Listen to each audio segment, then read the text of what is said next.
एक देश है, अपने आप को दुनिया का सबसे ताकतवर देश समझता है। उस देश का मुखिया एक पूर्व जासूस है और उस देश के जासूस यानी उस देश के इंटेलिजेंस डिपार्टमेंट के लोग सबसे ज़्यादा अनइंटेलिजेंट माने जाते हैं। इतने लापरवाह जासूस कि ना अपना चेहरा ढकते हैं ऑपरेशन करते वक्त, ना ही अपने नाम व निशान मिटाते हैं किसी ऑपरेशन को पूरा करने के बाद। और पूरी दुनिया में उनका मजाक उड़ता है। लोग कहते हैं कि उनको खोजना सबसे आसान काम है। इनके बारे में विस्तार से बताऊंगा। पहले आप एक किस्सा सुनिए। नेदरलैंड में एक शहर है हेग। यहाँ OPCW का मुख्यालय है। OPCW यानी organisation for the prohibition of chemical weapons, एक अंतर्राष्ट्रीय संस्था है जिसका काम नाम से जाहिर है केमिकल हथियारों पर नजर रखना, ये सुनिश्चित करना कि कोई इनका गलत इस्तेमाल ना करे या इन्हें बनाए नहीं। अप्रैल 2018 की बात है। नेदरलैंड की पुलिस ने एक कार में बैठे 4 लोगों को गिरफ्तार किया। ये चारों लोग OPCW में घुसने की कोशिश कर रहे थे। इनमें से एक आदमी था एलेक्सी मोरिनेट्स। पुलिस ने इसकी कार का रजिस्ट्रेशन नंबर चेक किया। पता चला ये कार रजिस्टर्ड है मॉस्को के एक पते पर। क्या था ये पता? ये पता था कोमोसोमोल्स्की प्रोस्पेक्ट 20। जानते हैं ये किसका पता था? रूसी डिफेंस मिनिस्ट्री के कॉम्प्लेक्स का। और इसी कॉम्प्लेक्स में रूस की खुफिया एजेंसी का दफ्तर है। डच पुलिस को कार के रजिस्ट्रेशन नंबर के अलावा चारों के पास से हैकिंग वाले उपकरण भी मिले।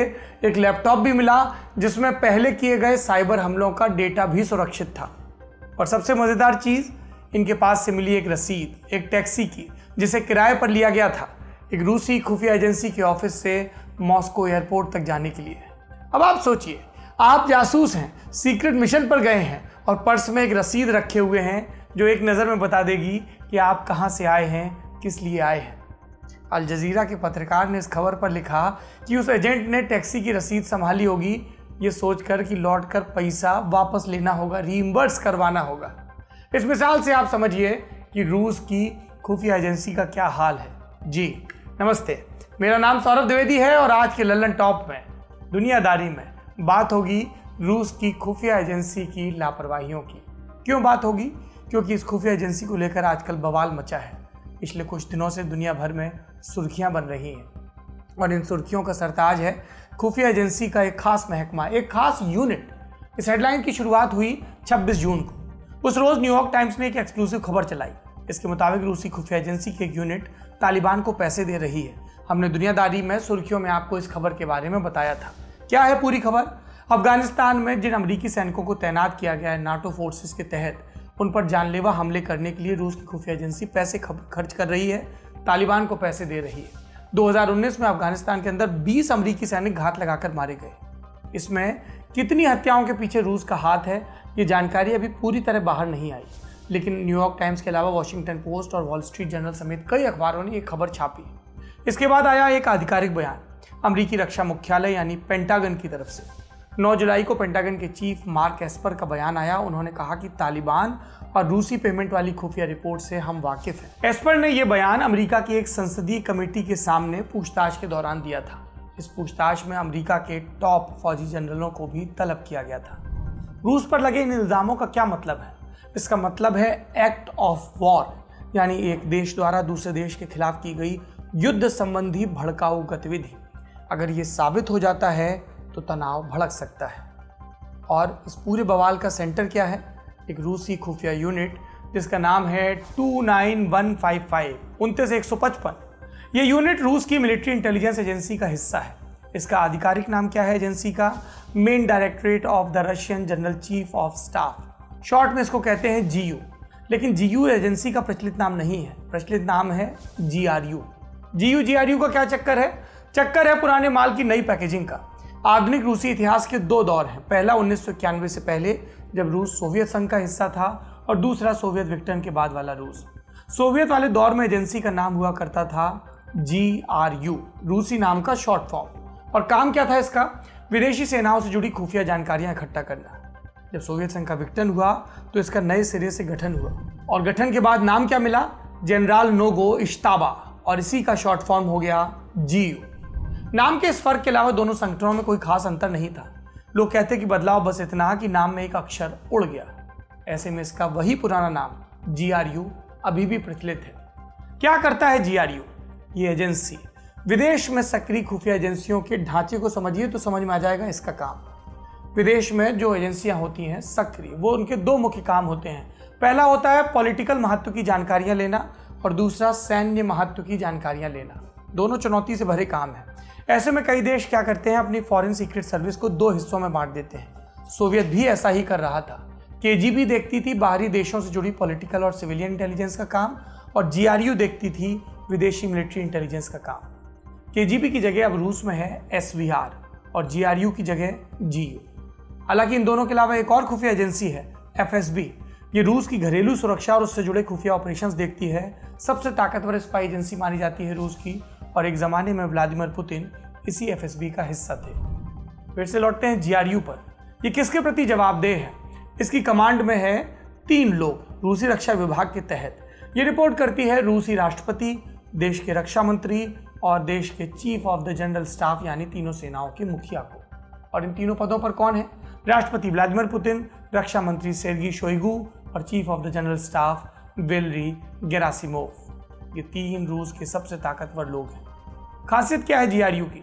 मल्टीटास्किंग, साइबर हैकिंग करनी है या डबल क्रॉस करके विदेश भाग गए रूस के जासूसों को, पूर्व जासूसों को ठिकाने लगाना है, दूसरे देशों की सेना और सैन्य क्षमताओं की रपट लाना है, या पॉलिटिकल काम करना है। कई बार दूसरे देशों के इलेक्शन को हाईजैक करना, या स्थानीय लोगों को रिक्रूट करना, या सरकार का तख्ता पलट करना, ये सब भी इनके जिम्मे आता है। और इनके जिम्मे आती हैं, इनके हिस्से आती हैं कई सुर्खियाँ। कई बार नाकाम ऑपरेशंस के लिए, कई बार ऑपरेशंस के दौरान ढेर सारे सबूत पीछे छोड़कर जाने के लिए, एक जैसी गलतियां बार बार दोहराने के लिए, और आलसी इतने कि अपने एजेंट्स के फर्जी नामों पर भी मेहनत नहीं करते। अलग अलग ऑपरेशंस में एक ही फर्जी नाम का इस्तेमाल किया जाता है। तो आलम यह है कि इंटरनेट पर मौजूद ओपन सोर्स का इस्तेमाल कर कई खोजी पत्रकार तक इन जासूसों का पूरा रूट चार्ट, असली पहचान, mobile number, passport number, service record, unit का नाम सब दुनिया के सामने रख देते हैं। और इसीलिए जीआरयू दुनिया की ऐसी खुफिया एजेंसी मानी जाती है जिसके बारे में सबसे ज़्यादा जानकारी उपलब्ध है। इसका स्ट्रक्चर समझिए। जैसे सेना में अलग अलग टुकड़ियां होती हैं, उसी तरह जीआरयू में अलग अलग यूनिट्स हैं। इन्हीं में से एक यूनिट है 29-155। इल्ज़ाम है कि इस यूनिट ने अमरीकी सैनिकों को मरवाने के लिए तालिबान को पैसा दिया। और ये बात पकड़ में कैसे आई? रिपोर्ट्स के मुताबिक जिन बैंक खातों से तालिबान को पेमेंट गई, वो बैंक अकाउंट सीधे जीआरयू से जुड़े हैं। पेमेंट करने वालों ने अपने पीछे इतना ट्रेल छोड़ा कि जीआरयू से लिंक जोड़ने में किसी भी व्यक्ति को कोई दिक्कत नहीं हुई, जो विश्लेषण से जुड़े हैं, एनालिस्ट लोग हैं। ये यूनिट 29-155 पहले भी सुर्खियों में आ चुकी है। इसे लोगों की नज़र में लाने वाला सबसे मशहूर मामला था 2018 का सेर्गी स्क्रिपल केस। सेर्गी रूस के पूर्व जासूस थे। 2018 में सेर्गी और उनकी बेटी यूलिया पर नर्व एजेंट से हमला हुआ। इस पॉइजनिंग में 2 लोग शामिल थे। उन्होंने अपने पीछे भरपूर सुराग छोड़े। ब्रिटेन में उनके एक एक मूवमेंट को ट्रेस कर लिया गया। सीसीटीवी फुटेज में दोनों की शक्लें साफ साफ नजर आ रही थी। फिर पता चला कि दोनों रूस के पासपोर्ट पर ब्रिटेन आए थे, और पासपोर्ट के मुताबिक इनके नाम क्या थे? रुजलान और अलेक्जेंडर। ये दोनों नाम फर्जी निकले। आसानी से ये भी साबित हो गया कि दोनों रूस के जासूस हैं। फिर पता चला कि इन दोनों में से एक को हीरो ऑफ रशिया का अवार्ड भी मिला है। ये रूस का सबसे बड़ा सैन्य सम्मान है। पहचान जाहिर करने में इन दोनों एजेंट से जो थोड़ी बहुत कसर छूटी, उसे पूरा किया इस पॉइजनिंग में शामिल एक तीसरे आदमी ने, जिसका असली नाम था डेनिस सेर्गेयेव। लेकिन ये अपने असली नाम से ब्रिटेन नहीं आया था। सुनिए, यहाँ और मजेदार होती है कहानी। ये आदमी सेर्गी फेदोतोव के नाम से ब्रिटेन पहुंचा, जबकि इस नाम की ट्रैवल हिस्ट्री जब खंगाली गई तो एक सिरा पहुंचा सेर्गी का बुल्गारिया। बुल्गारिया में क्या हुआ था? 2015 में वहां एक आर्म्स डीलर को जहर देकर मारने की कोशिश हुई थी। पता चला कि उस मामले में भी सेर्गी फेदोतोव नाम का एक आदमी शामिल था। मतलब एक फर्जी नाम आपने एक पुराने ऑपरेशन में इस्तेमाल किया, कुछ बरस बाद फिर उसी नाम के साथ आप एक्ट कर रहे हैं। इन्वेस्टिगेटिव न्यूज़ वेबसाइट है bellingcat.com। इसके खोजी पत्रकारों ने इस नाम की पूरी कुंडली खंगाली। बेलिंगकैट को फ्लाइट रिकॉर्ड्स, पैसेंजर डेटा, रूसी सीमा से बाहर आने जाने वालों के ब्यौरे सब इंटरनेट पर आसानी से मिल गए। और इन रिकॉर्ड से पता चला कि सेर्गी फेदोतोव का यूरोप, सेंट्रल एशिया, यूक्रेन और मिडिल ईस्ट में अक्सर आना जाना होता है। और खंगाला गया तो सेर्गी फेदोतोव की यूनिट के बाकी साथियों की भी जानकारी मिल गई। और इस तरह यूनिट 29-155 का कच्चा चिट्ठा खुला। इस डिस्कवरी की एक बुनियादी वजह क्या थी? ज्यादातर एजेंट्स एक ही फर्जी नाम का बार बार इस्तेमाल कर रहे थे। यूनिट 29-155 से जुड़े एजेंट्स के कारनामे यहीं नहीं रुकते। कुछ और उदाहरण देते हैं आपको। 2016 में हिलेरी क्लिंटन के ईमेल लीक कर राष्ट्रपति चुनाव प्रभावित करने की कोशिश में भी इसी एजेंसी का, इसी यूनिट का नाम आया। 2016 में दक्षिण यूरोपीय देश मॉन्टेनेग्रो में तख्तापलट की कोशिश। 2017 में स्पेन के कैटलोनिया प्रांत में अलगाववादी लहर भड़काना। आपने यूनिट 29-155 का किस्सा सुना, लेकिन ये अकेली कमजोर कड़ी नहीं है GRU की। एक यूनिट और है 26-165। इस यूनिट का नाम 2014 में यूक्रेन में गिराए गए MH17 पैसेंजर जेट वाले केस में आया। 2017 में ही फ्रांस के राष्ट्रपति इमैनुअल मैक्रों के ईमेल हैक करने में भी इसका नाम आया। कैसे पता चला हैकर्स को? वो अपने पीछे एक मेटा डेटा ट्रेल छोड़ गए थे, जिसमें जॉर्जी पेट्रोविक रोश का नाम के एक आदमी का नाम पता चला। फिर जांच हुई तो पता चला कि ये आदमी GRU की यूनिट 26-165 में काम करता है। स्पीगल इंटरनेशनल ने अपनी रिपोर्ट में 2018 का भी एक वाकया बताया है। 5 नवंबर 2018 को GRU का 100वां जन्मदिन था। हर साल इस मौके पर मॉस्को स्थित GRU मुख्यालय में प्रोग्राम होते हैं, लेकिन 2018 वाले साल एक इमरजेंसी मीटिंग हुई। इसमें रक्षा मंत्रालय के अधिकारियों ने GRU को खूब डांट पिलाई। कहा कि तुम लोग हद दर्जे के नाकाबिल और लापरवाह हो।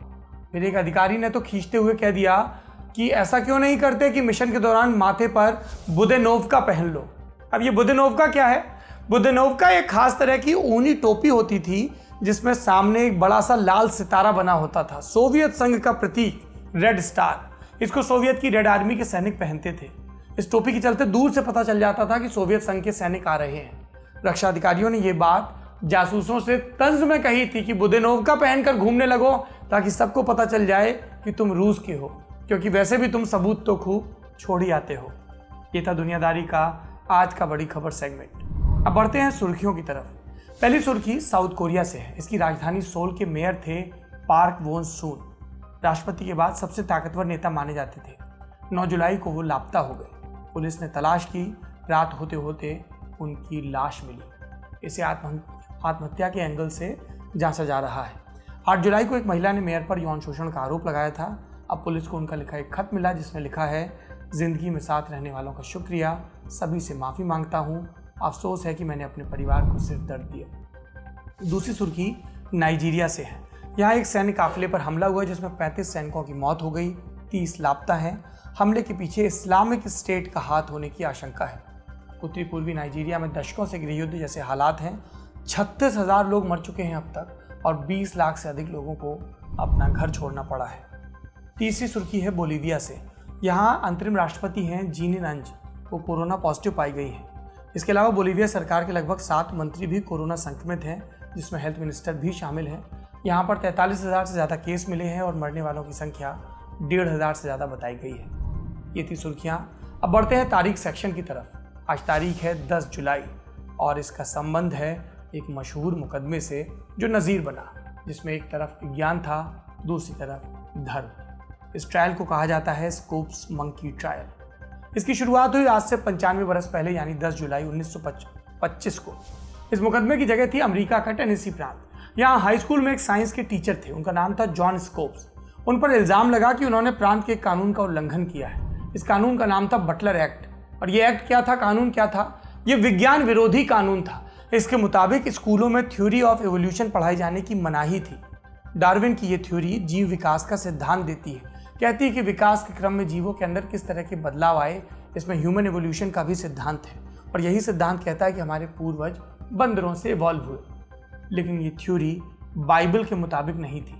बाइबल कहती है कि इंसानों को खुद ईश्वर ने भेजा धरती पर। उस दौर में धर्म का इतना जोर था कि वैज्ञानिक सोच कुफ्र मानी जाती थी। इसी सोच से जुड़ा था बटलर एक्ट। ये कहता था कि बाइबल में बताए गए इंसानों के डिवाइन क्रिएशन से इतर कोई भी थ्योरी बच्चों को पढ़ाना गैर कानूनी है। और इसके चलते साइंस टीचर जॉन स्कोप्स पर मुकदमा चला। इस केस में स्कोप्स की तरफ से दलील देने आए उस दौर के मशहूर वकील क्लैरेंस डारो। लेकिन स्कोप्स को फेयर ट्रायल नहीं मिला। जज तो पहले तैयार ही नहीं थे दलील सुनने को। ऐसे में वकील क्लैरेंस डारो ने प्रोसिक्यूशन को ही गवाह बना लिया। उनसे पूछा कि क्या वो बाइबल की सारी बातों को सत्य मानते हैं। प्रोसिक्यूशन ने हामी में सर हिलाया। तो डारो ने कहा, फिर तो आप ये भी मानते होंगे कि हव्वा का जन्म आदम की पसलियों से हुआ था। प्रोसिक्यूशन के पास इसका कोई जवाब नहीं था, लेकिन फिर भी प्रोसिक्यूशन जीत गया। जॉन स्कोप्स पर $100 का जुर्माना लगा। डारो, उनके वकील और जॉन केस हारकर भी लोगों के बीच हीरो बन गए। और इस फैसले के 5 दिन बाद प्रोसिक्यूशन के वकील विलियम जेनिंग्स ब्रायन की मौत हो गई। एक दोपहर वो सोए और फिर नहीं जगे। केस में अपनी कट्टरवादी धार्मिक दलीलों के कारण उनका काफ़ी मजाक उड़ा था जनता में। कई लोग कहते हैं कि ब्रायन ये सदमा बर्दाश्त नहीं कर पाए। आज की दुनियादारी में इतना ही। अब आपसे सोमवार को मुलाकात होगी। शुक्रिया।